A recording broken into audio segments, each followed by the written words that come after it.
नमस्कार दोस्तों, स्वागत है आप सबका आज के इस वीडियो में। आप सब जैसे कि जानते हो कि हम भारत में यूनेस्को के सांस्कृतिक महत्व के विश्व के धरोहर या विरासत स्थल की सीरीज चला रहे हैं और उसी सीरीज से संबंधित ये पार्ट 5 है। हम इस सीरीज में यूनेस्को के द्वारा भारत में जो भी cultural world heritage site declare की गई हैं उनको वन बाय वन हम लोग देख रहे हैं इस सीरीज में। इससे पहले हम लोग 4 पार्ट कवर कर चुके हैं। अगर उनको आपने नहीं देखा है तो आप उनको एक बार जरूर देख सकते हैं। अगर हम सब एक बार रिवीजन करना चाहें कि इसके पहले के 4 पार्टों में कौन कौन से साइट को कवर किया गया है तो आप यहाँ देख सकते हैं। तो ये है लिस्ट हमारी, जिनको हम ऑलरेडी पहले के 4 पार्टों में कवर कर चुके हैं। एक तो आगरा किला हम लोग देख चुके हैं, फतेहपुर सीकरी देख चुके हैं, ताजमहल यूपी देख चुके हैं, बौद्ध स्मारक देख चुके हैं, भीमबेटका चेक कर चुके हैं, खजुराहो देख चुके हैं, नालंदा महाविहार भी पिछले भाग में देखा था और बोध गया महाबोधि मंदिर। ये 8 साइटें हम इनसे पहले के 4 भागों में कवर कर चुके हैं। तो शुरू करते हैं आज का भाग 5। आज के इस पार्ट में भी हम 3 साइटों को कवर करेंगे, जिनमें से एक होगी हुमायूं का मकबरा, दूसरी होगी लाल किला और तीसरी होगी कुतुब मीनार। ठीक है, तो शुरू करते हैं आज की पहली साइट से। तो आज की पहली साइट है हुमायूं का मकबरा। ठीक है, हुमायूं का मकबरा इसको 1993 में यूनेस्को के द्वारा वर्ल्ड हेरिटेज साइट में इंक्लूड किया गया था। ठीक है, ये है हमारा हुमायूं के मकबरा का चित्र। तो हुमायूं के मकबरे को तो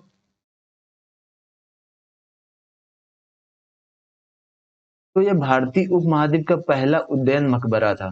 ठीक है, अगर आप हुमायूं के मकबरे को देखोगे ना तो इसमें आपको सबसे पहले गार्डन या बगीचे देखने को मिलेंगे। तो हुमायूं के मकबरा ऐसा पहला मकबरा था भारतीय उपमहाद्वीप में जिसमें उद्यान मकबरे की शुरुआत हुई। तो इस वजह से भी यह जो हुमायूं का मकबरा है इंपॉर्टेंस रखता है। क्यों? क्योंकि इस हुमायूं के मकबरे से उद्यान मकबरे की शुरुआत हुई थी भारत में। ठीक है, इसका निर्माण हुमायूं की जो विधवा बेगम थी हमीदा बानो बेगम, उनके द्वारा 1569 से 1570 के बीच में करवाया गया था। उनके आदेशानुसार हुमायूं के मकबरे का निर्माण कराया गया था। ठीक है, इनका नाम याद रखिएगा, हमीदा बानो बेगम। अब इस हुमायूं के मकबरे के वास्तुकार कौन थे? हमारे वास्तुकार थे मिराक मिर्जा दियाद। ठीक है, हुमायूं के मकबरे के वास्तुकार कौन थे? मिराक मिर्जा दियाद। ठीक है, अब ये जो हुमायूं का मकबरा था, इसमें जो सबसे प्रसिद्ध और जो सबसे यूनिक चीज थी वह थी 4 बाग शैली की शुरुआत। ठीक है, तो जो हुमायूं का मकबरा आप देखने जाओगे उसमें 4 बाग शैली की शुरुआत की गई थी। 4 बाग शैली क्या होती है उसको भी लोग अभी देखेंगे, थोड़ा सा जानेंगे उसके बारे में। और यह ताल जल प्रवाहिकाओं से युक्त था। ठीक है, तो 4 बाग शैली क्या होती है? 4 बाग शैली में क्या होता है, एक बड़ा सा बगीचा होता है। ठीक है, जैसे मान लीजिए एक बगीचा है और इसको क्या करेंगे, 4 छोटे स्क्वायर में 4 वर्गाकार भागों में बांट देंगे। ठीक है, इसको 4 छोटे छोटे वर्गाकार भागों में बांट दिया जाता है और इसके बीच में ये जो है ना, इसमें क्या होता है, पानी का प्रवाह रहता है, पानी बहता है, या कभी कभी यहाँ पे ये लोगों के चलने के लिए भी पथ रास्ता भी बना होता है। ठीक है, तो ये 4 बाग शैली होती है। तो इस तरह के आप बगीचे हुमायूं के मकबरे हमको बहुत सारे देखने को मिलेंगे। मकबरे में 4 बाग शैली जो हमने ऊपर कवर किया, इस मकबरे में आपको 4 बाग शैली देखने को मिलेगा। और इस शैली ने 4 बाग शैली ने क्या किया, आगे आने वाले समय में मुगलों के इमारतों में इस 4 बाग शैली का प्रयोग होने लगा और जिसमें सबसे प्रमुख है हमारा ताजमहल। ताजमहल में भी आपको ये 4 बाग शैली प्रचुर मात्रा में देखने को मिलेगी। ठीक है, तो ये 4 बाग शैली हो गई। तो ये हो गया हमारा हुमायूं का मकबरा। आगे देखते हैं।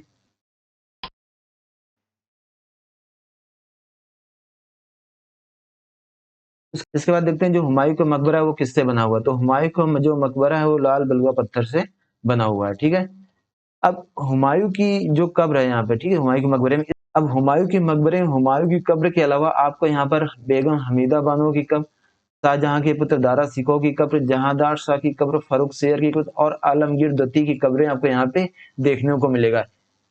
इस हुमायूं के मकबरे में इतनी सारी करीब 150 के आसपास कब्रें हैं यहाँ पर। ठीक है,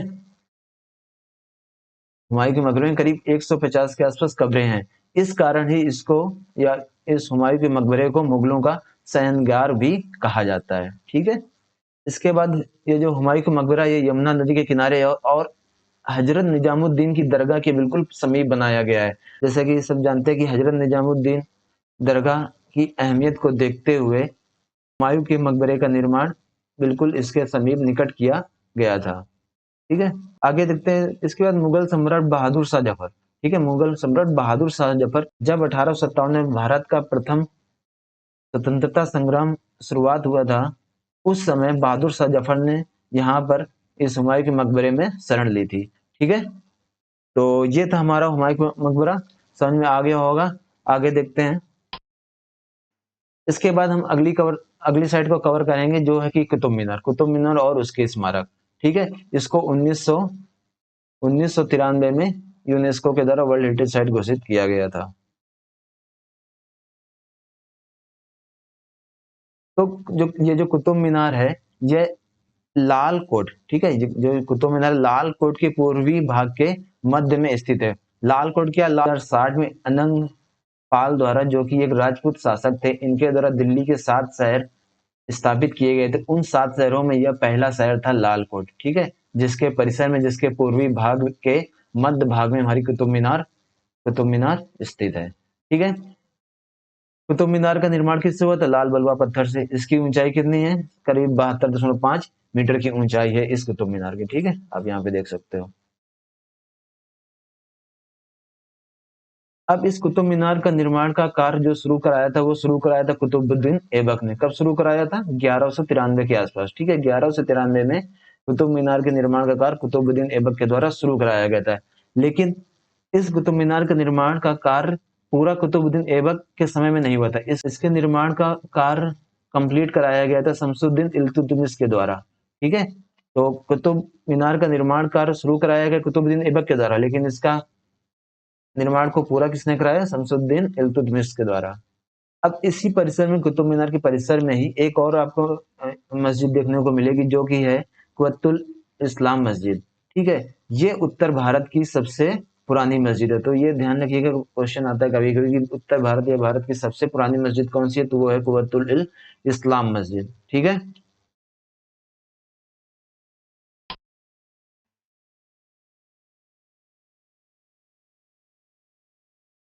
इसके बाद देखते हैं।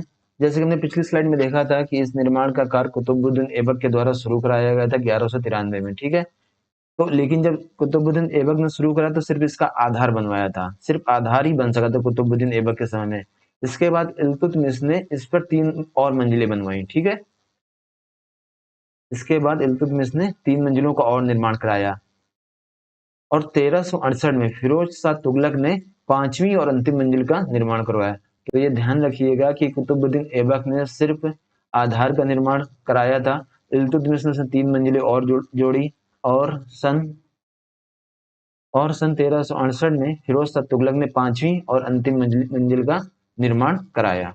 ठीक है, अब अगर आप कुतुब मीनार की मीनारों को ध्यान से देखेंगे तो आपको उन मीनार दीवारों पे तो आपको कुतुब मीनार की दीवारों पे कुरान की आयतें देखने को मिलेंगी। ठीक है, कुरान की आयतें लिखी हुई हैं और फूल बेलों की महीन नक्काशी भी देखने को मिलेगी। ठीक है, अब यहाँ जब ध्यान से देखोगे ना तो यहाँ पर आयतें लिखी होंगी, फूल से नक्काशी की गई होगी, फूल और बेलों से। अब कुतुब मीनार परिसर में इसके अलावा और कौन सी इमारतें आपको देखने को मिलेंगी, तो आपको देखने को मिलेगा इल्तुतमिश का मकबरा।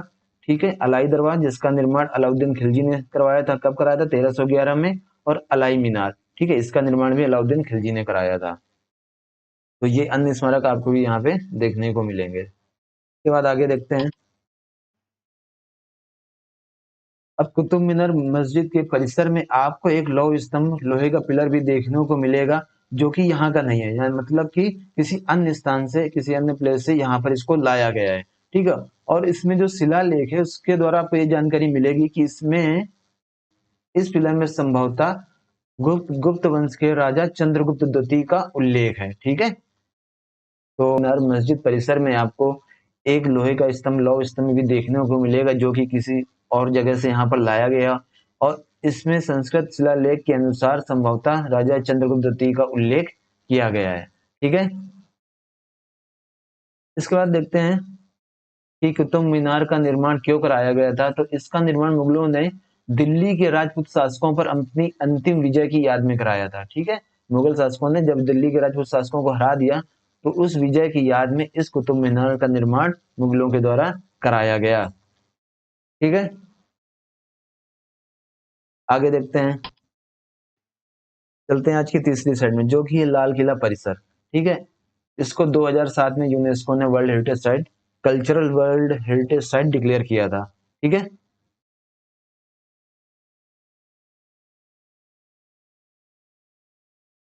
तो जैसा कि आप सब जानते हो कि लाल किला का निर्माण किसने कराया था, शाहजहां ने कराया था। कब कराया था, 1638 से 1648 के बीच में कराया गया था। ठीक है, इस लाल किला को किला ए मुबारक के नाम से भी शुरुआत में जाना जाता था। ठीक है,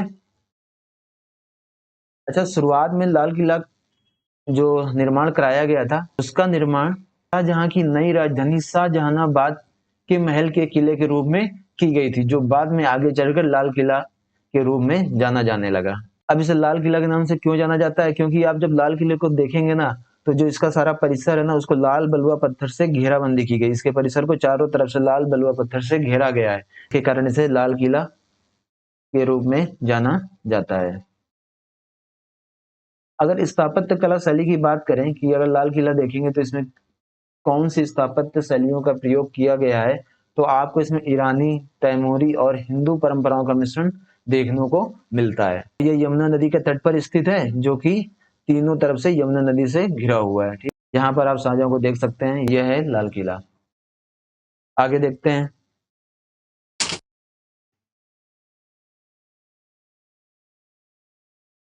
लाल किले पर 1739 में बादशाह नादिर शाह ने हमला किया था और अपने साथ स्वर्ण मयूर सिंहासन पीकॉक थ्रोन ले गया था, जो बाद में ईरानी शहंशाहों का प्रतीक बना। ठीक है, तो आपने इस सिंहासन के बारे में सुना होगा, मयूर सिंहासन पीकॉक थ्रोन, जो कि फारस बादशाह नादिर शाह ने लाल किले पर हमले के बाद अपने साथ लेकर चला गया था। ठीक है, इसने लाल किले पर कब हमला किया था नादिर शाह ने, 1739 में। ठीक है, अब लाल किला परिसर में प्रवेश करने के लिए आपको दो प्रमुख द्वार देखने को मिलेंगे, एक होगा दिल्ली दरवाजा और दूसरा होगा लाहौर दरवाजा। मुख्य प्रवेश द्वार हमारा लाहौर दरवाजा ही है। ठीक है, जो मुख्य प्रवेश द्वार की बात की जाएगी तो वो लाहौर दरवाजा होगा।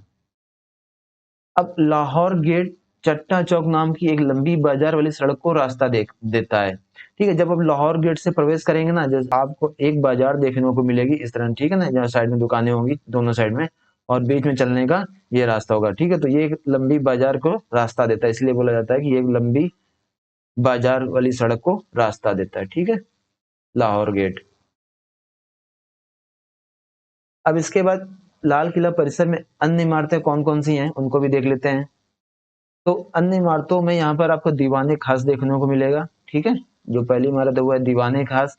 ये क्या थी, यहाँ सचिव और मंत्रिमंडल तथा सभासदों की बैठकें होती थी। ठीक है, तो लाल किला परिसर में आपको जो पहली इमारत देखने को मिलेगी वह है दीवाने खास, यहाँ सचिव और एवं मंत्रिमंडल और सभासदों की बैठकें होती थी। आगे देखते हैं, इसके बाद आपको जो दूसरी मंजिल यहाँ देखने को मिलेगी वही होगी दीवाने आम। ठीक है, यहाँ पर दीवाने आम में क्या था, यहाँ जनसाधारण हेतु बना वृहद प्रांगण है। ठीक है, यह जो दीवाने आम है ये जनसाधारण के लिए होता था। इसके बाद जो तीसरी इमारत है वह थी नक्कर खाना। नक्कर खाना क्या थी, ये संगीतज्ञों हेतु बने महल का मुख्य द्वार थी। ठीक है, तो जो दरबार के संगीतज्ञ होते थे, जो उनके महल होते थे, उनके महल का मुख्य द्वार था। ठीक है, नक्कर खाना। इसके बाद जो तीसरी हमारी मीनार थी वह थी खास महल। ठीक है, तीसरी कौन सी थी, खास महल। यह क्या था, यह शाही कक्ष था, राजसी कक्ष था, शयन कक्ष था और प्रार्थना कक्ष भी था। और इसी खास महल में एक बुर्ज बना था, जिस बुर्ज से बादशाह जनता को दर्शन देते थे। ठीक है, तो ये हो गया हमारा खास महल। इसके बाद अगली मीनार थी मोती मस्जिद। ठीक है, मोती मस्जिद क्या थी, ये औरंगजेब की निजी मस्जिद थी, इसका निर्माण औरंगजेब ने कराया था। ये 3 गुम्मद वाली थी, आपको यहाँ 3 गुम्मद देखने को मिलेंगे और ये सफेद श्वेत संगमरमर से बनी हुई है। ठीक है, सफेद संगमरमर से इसको बनाया गया मोती मस्जिद को। इसका मुख्य फलक 3 मेहराबों से युक्त है। ठीक है, तो ये हमारी मोती मस्जिद हो गई, जो कि लाल किला परिसर में आपको देखने को मिलेगी और ये औरंगजेब की निजी मस्जिद थी। ठीक है, तो समझ में आ गया होगा ये। तो ये थी हमारी आज की 3 साइटें जिनको हमने आज कवर किया, हुमायूं का मकबरा, कुतुब मीनार और लाल किला। ठीक है, आई होप आपको समझ में आया होगा। तो मिलते हैं अगले किसी और वीडियो में किसी और वर्ल्ड हेरिटेज साइट के साथ। ठीक है, धन्यवाद।